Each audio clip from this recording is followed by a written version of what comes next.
రాజ్యాంగంలోని లౌకిక ప్రభుత్వం వక్ఫ్ బోర్డు చట్టాన్ని తీసుకొచ్చిందని సిపిఐ జాతీయ కార్యవర్గ సభ్యుడు చాడ వెంకటరెడ్డి ఆరోపించారు. సిద్దిపేట జిల్లా ఉస్నాబాద్లో మహాత్మా జ్యోతి బాపులే 198వ జయంతి సందర్భంగా పార్టీ శ్రేణులతో కలిసి డాక్టర్ బిఆర్ అంబేద్కర్ విగ్రహానికి, జ్యోతి బాపులే చిత్రపటానికి చాడ వెంకటరెడ్డి పూలమాలలు వేసి నివాళులర్పించారు.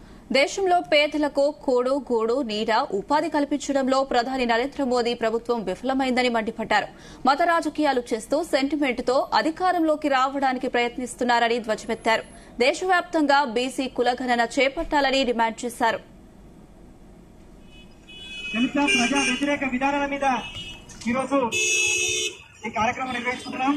ఈ కార్యక్రమానికి ముఖ్య అతిథులుగా ప్రభుత్వం రాజ్యాంగానికి ఎవరు జ్యోతిరావు పూలే, ఆయన పుట్టింది ఎక్కడ, పెరిగింది ఎక్కడ, ఆయన ఏ రకమైనటువంటి ఉద్యమం బాట పట్టాడనేది వివరిస్తుంటే ఆయన 1827లో పుట్టి మరి ఆనాడున్నటువంటి అణచివేతల వ్యతిరేకంగా ఆనాడున్నటువంటి వలస పాలన, ఇంకోవైపున రాత్రికి వ్యవస్థలో మగ్గి మనందరికీ కూడా తెలుసు. ప్రపంచంలో ఏ దేశంలో కూడా కులాలను నిచ్చినట్టు ఉండవు, కులాలు ఉండవు, మతాలు ఇంత పెద్ద మొత్తం ఉండవు. కేవలం మన దేశంలోనే కులాలు నిచ్చినట్లు, అలాగే మతాలు కూడా నిలయంగా ఉన్నటువంటి పరిస్థితి.